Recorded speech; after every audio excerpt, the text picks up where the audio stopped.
Olá a todos, bem-vindos a mais um vídeo com um novo tema.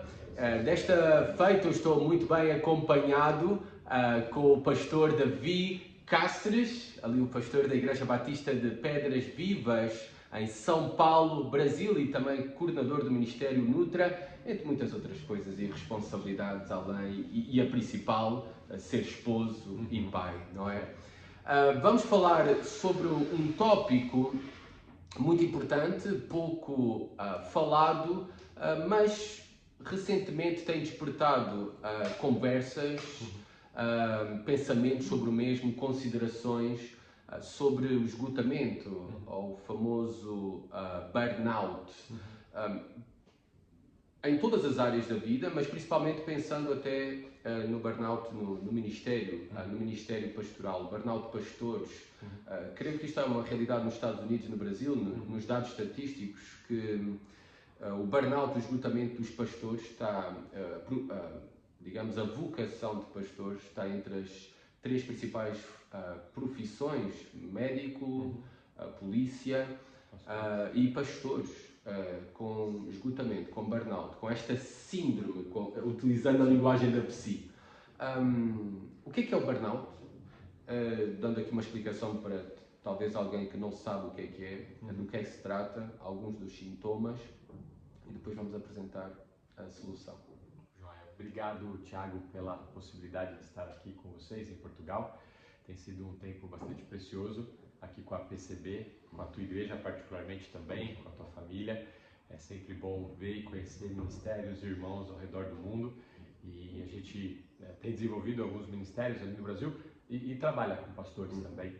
E o tema do burnout, do esgotamento, tem sido recorrente. Antes de eu trabalhar um pouco essas definições, há pouco eu via uma entrevista de uma pessoa que pesquisa um pouco mais esse comportamento humano, e para muitos, alguns já entendem que o burnout foi um período meio que de moda no seu elemento mais diagnóstico, e que o burnout agora já não é mais o tema dentro do ambiente particularmente profissional. Então, burnout, particularmente no Brasil, foi utilizado muito em ambiente empresarial, em ambiente comercial, e isso chegou no limite. As pessoas agora têm caminhado numa outra direção. Mas, genericamente, o burnout fala de um esgotamento que é físico, um esgotamento que é emocional, um esgotamento que é mental. Então, o indivíduo, por algum tipo de pressão que ele sofre no trabalho, algum tipo de pressão que ele sofre por perdas, algum tipo de pressão que ele tem para certos resultados, ele começa a se abater fisicamente, porque ele trabalha muitas horas, ele tem pouco tempo de descanso, e o seu corpo começa a responder fisiologicamente a isso. Então, há alterações eventuais de hormônios, chamados hormônios do estresse, muda o padrão de sono desse indivíduo, muda o padrão alimentar deste indivíduo, e de repente ele começa a se ver irritadiço, começa a notar respostas bastante prejudicadas no relacionamento social, e de repente ele se vê numa cama, e o termo esgotado, burnout, sem energia, sem vigor, sem ânimo e sem disposição para lidar com as pressões, as questões da vida. Então, genericamente, é assim que o pessoal tem identificado o burnout. E no ambiente empresarial isso é presente. Médicos lidam com pressão constantemente, particularmente aqueles em ambiente de UTI ou pronto atendimento, que pega a vítima ou o paciente numa situação bem delicada. Policiais, por óbvio, e pastores, que lidam na sua dinâmica ministerial com pessoas que sofrem e com lutas de pessoas. Ouve-se muito os dilemas do coração humano, da vida humana, as pressões da própria igreja, que exigem do pastor posicionamentos, e consequentemente as críticas virão sobre isso. E ele tem uma família a cuidar, ele tem esposa, filhos, tem o seu próprio coração que tem que responder a isso. Então, não seria uma novidade olhar para pastores esgotados.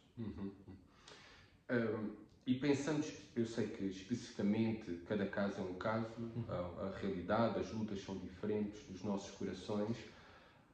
Temos a consciência que o ministério, utilizando a linguagem do Paul Tripp, é uma vocação perigosa. Há muitos desafios internos e externos a nós, a demanda é muita, mas também somos chamados a negar-nos a nós mesmos, a carregar a nossa cruz, a dar a vida pelos nossos irmãos.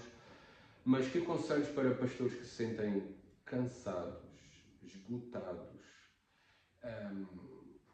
O que é que eles necessitam de fazer? Como é que eles podem cuidar melhor deles, das suas almas? Joia, eu julgo, e aí eu vou dar um passo atrás, depois eu avanço nessa questão. Eu creio que há expectativas desordenadas com relação ao ministério pastoral em muitos momentos. Tanto expectativas desordenadas por parte da igreja em relação ao pastor, como expectativas desordenadas do pastor e o seu ministério na igreja e em outros lugares. A igreja pode criar uma expectativa de que o seu pastor será uma pessoa quase que invencível, um Superman, um homem dotado com todas as habilidades na sua máxima potência e capaz de lidar com absolutamente todos os problemas e sofrer todo tipo de pressão, porque ele é vigoroso, forte, alguém de poder. É uma visão distorcida por parte da igreja do que é o ministério pastoral.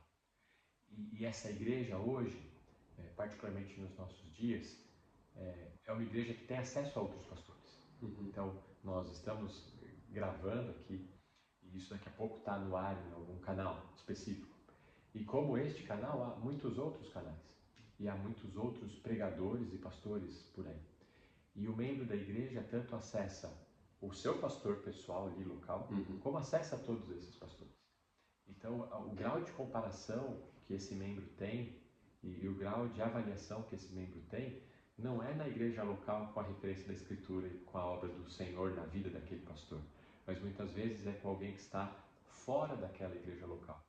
E aí ele gostaria que o seu pastor pregasse como aquele pastor da internet, que ele aconselhasse como aquele pastor da internet, que ele cantasse como aquele pastor da internet.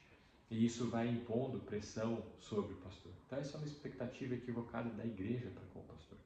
E o pastor tem as suas perspectivas equivocadas, expectativas equivocadas, que ele tem que ser o pregador como aquele pregador, que ele tem que ser o conselheiro como aquele conselheiro, que ele tem que ser o líder e o gestor de igreja como aquele líder e gestor de igreja.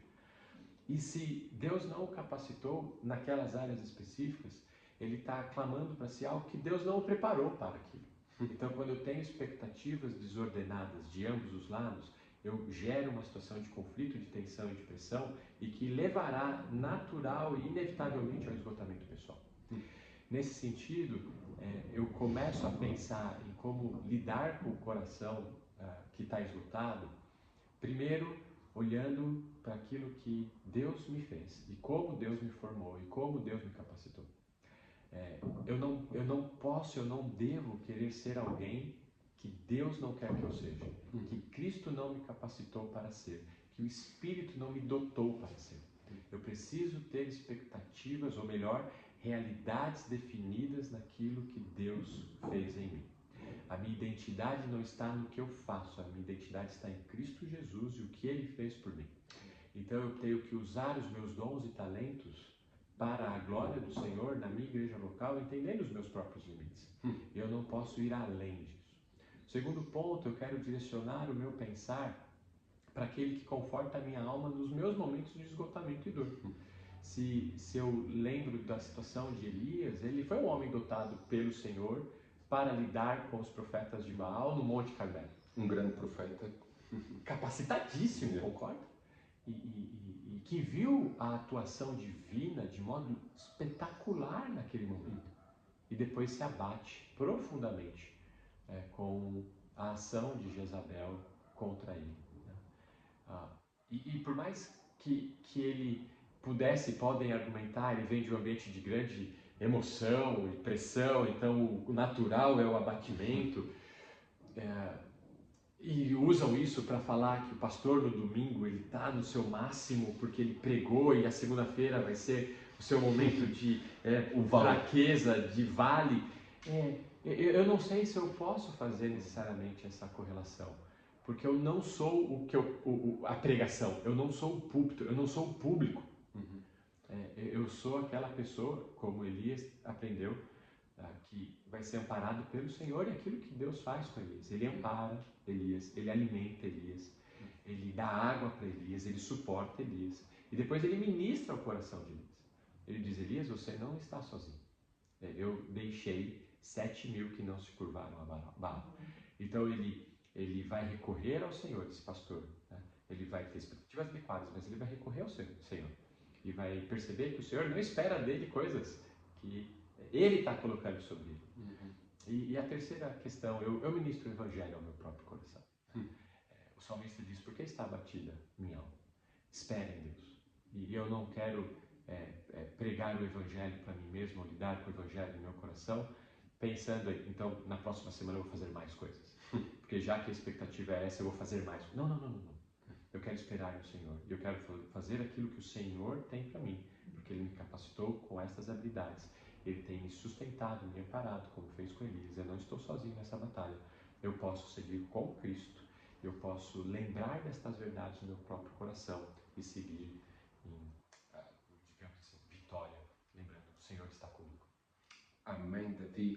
Eu tinha vontade de continuar, e seguramente as testemunhas também estão aqui, que os demais que estão a assistir este vídeo não conseguem ver as testemunhas desta conversa informal, Sim. mas significativa para cuidar das nossas almas, dos nossos corações. Eu tinha muita vontade de poder continuar e estar aqui a falar mais sobre este assunto tão sério, tão importante, onde o principal, conforme tu mencionaste, é onde está a nossa identidade, a consciência da nossa missão, vocação, aquilo que o Senhor nos chamou a fazer, e a importância de cuidarmos também do nosso relacionamento com o Senhor, do qual dependem todas as demais coisas, e lembrarmos que nós não somos Deus. Precisamos dormir, precisamos descansar, e essa é uma boa lembrança que o Senhor nos dá, que não somos Deus, só há um Deus e dele dependemos.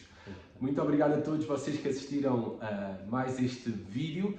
Por favor, compartilhem este vídeo para a bênção de muitos. Tenho a certeza que foram encorajados e edificados com este conteúdo. Que Deus abençoe as vossas vidas. Pastor Davi, foi um enorme privilégio este tempo, foi de grande edificação para mim também, de forma pessoal, esta conversa. Prazer é meu. Que Deus abençoe, até um próximo vídeo.